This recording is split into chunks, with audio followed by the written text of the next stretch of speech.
इहान हानबमक्तदा नारायण मयाम पुनमक्ता भक्ति कचरी अवसु fighting the voices की सिबिरिवा इबेमा मोनिका इमुदमदा हन्ना हन्ना थागतचरी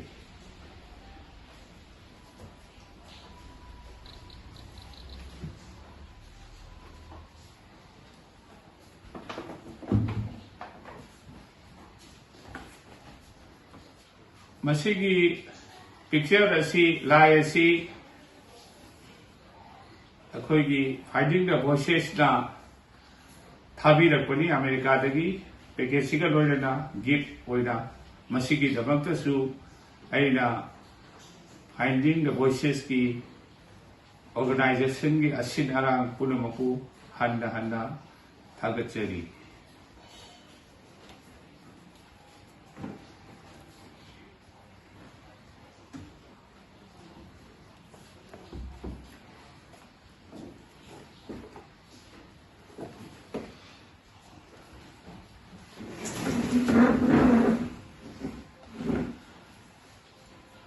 ngasi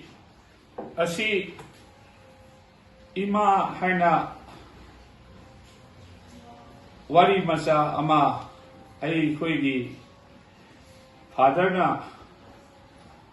ai khoigi father ming moina panjarabada RK Sitolji da ibidamba adu fighting the voices da mayam da literature collaborator oida sibidura badu asi sida aroi badu bili basida aigoda taja phagduda wa khara ga ba takpi dai badu gi jarota aida hiding the voices ki oja pathokpi ba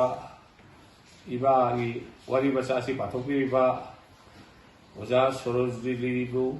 hada hada thagachari abasu ibeba Monika इगुदबुसु अइदा थबोई सेंगा हदा हदा थागतचरी इमा हाइबा उपन्यास वारी बचा असी सो लिसिंग अमगा समापन निफु तरेट की जून दा फोंदोकपनी मसी भारत दा independent फगदोबा निंगतम फगदोबा था अनि वालिङैदा फोंदोकपनी मसिगी वारिसी आइदी अंगांग ओइरिङैदा आइना क्लास 7 तबिङैदा अखोई साहित्य की वारी बसा अबो गी कनो ओइदा याउदरा क्लास 7 दा तबजरही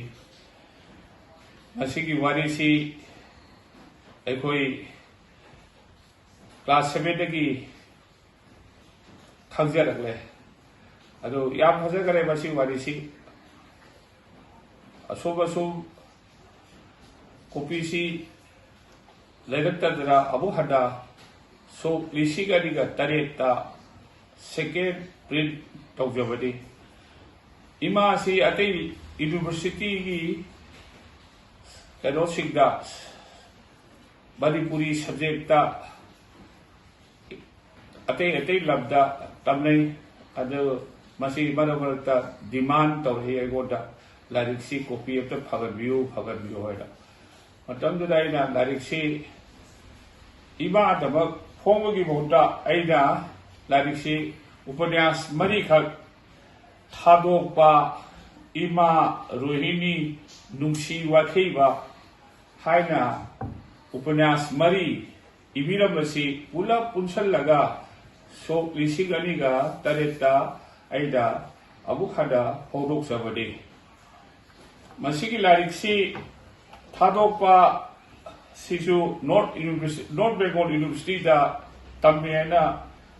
नॉर्थ बेंगल यूनिवर्सिटी दा तम छात्रसिंगा अइमोंदा डिमांड तोरई अदगी नुंसी वाखैबा रोहिणी असिसु अदुम रोहिणीसु कलकत्ता यूनिवर्सिटी तमेना मोई हाई करम्बा करीदा तमनोदि खंग्रे मोई छात्रसिंगदुदा डिमांड तौरक्तदा अइना सही कुनुकी ममांगदा मोइना हाइदना लाइरिकसिंगसि लैरक्तबदगी अइना पुलप पुनसलगा उपन्यास मरीसी फोंदोक्चबनी मसी गी मतुंगदा लाइरिकसि खरा चाउना बोलुम खरा चाउना फोंदोक्चबनी हानदि पिसक्पियामी लाइरिकसिगी साइजसे अतिक पारद्रा पिसक्पियाद्रा अदो हौजिके मसी मयामदा यामना पामनबा यावी अइना मसीगी लाइरिकसि फोंदोक्चबसिदा अइगोंदा कदागुंबा भद्रो खरगा थागतपिरबसु यावी अदेगी मसीगी लाइरिकसि अखोइगी इसेमा सोरोजबेली नीना नोंमा अइगोंदा इमासी फाइंडिंग द प्रोसेस अमुक्ता पागे अदो इमोगी अयाबा अमत पिबियु हैना इमोन हाइदे मदुदा आइना अदुदी यामना फबा वानी से मना हाइबिरिबदो ताकबिरिबदो अदुम सथेबियु अइगोंदगिदी करीबतो ऑब्जेक्शन लेजेदे आइदा इसे बदा राइट अदु पिजरिबसेगी आइदा अदु नुमितुदा टेलीफोनदा वारी सादमनी इसे मदु मतंगदुदा हौजिक सोबा दिल्लीदा लई दिल्लीदगी लेगोदा टेलीफोन तौरपदो अदो आइसु हौजिक दिल्लीदा था अमदा अमुक नत्रगा अदिलक चचबदी अदो पेंडेमिक कोविड-19 की पेंडेमिक सिना चतबसी मार्च की तांग उठा माथोइदा लापदे आई हुजि फाववा इम्फाल लेरी चटके टिकेट यानी अहुलक कौरे अदुबु उपाय लेते चटके याद्रे इरासी रोतौदरा अदा आइबु सैरे अबखक पाव अबखक पारगा थाबीरो ओइदा से बदा हजद हाय आइदी सैरे गसी पाबसु कया हैबदते अदुबु आइदा सैरांबा आइना मसीगी फादर इवीद्रो थबीरबा सैरेबया फोंदोक्तबा मयाबा लेरबी बदो आइदा अनिसुबा अहानबगी फादर फोगाबे अनिसुबसे आइदा फोंदोक्चबनी मसी फादर लेगिद्रो मतुंदा फादर की अखोइगी श्राद्धदा दंगबा श्राद्धदा येनबा आइदा फोंदोक्चबनी मसीदगी आइदा अब वह कनो अमतंग लौथोक्चरगा सैरें अमखक लौथोक्चरगा पाजगे असिगी वरमदा आइना पाजगदोरबसी कृष्णगा मरी लेरबनी अखोइसी कृष्णगी मनाई ngakani aduna aina masi sairangba haina yawbasida चामग कुनिथोई सुबा सैरेगदुदी आई पाजरगे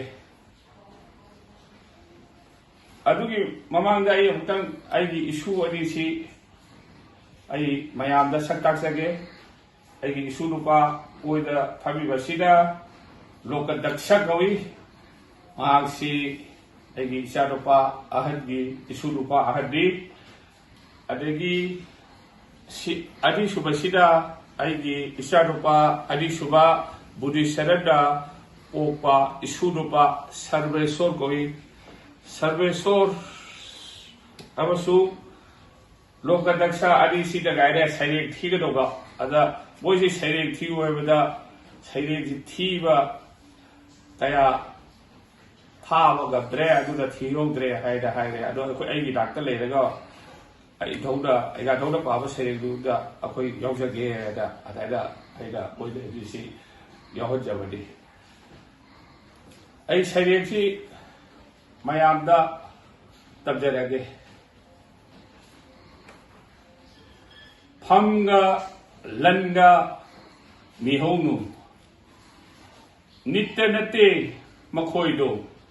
लेंगदबदि कृष्णनी माबु तालु फंगनाबा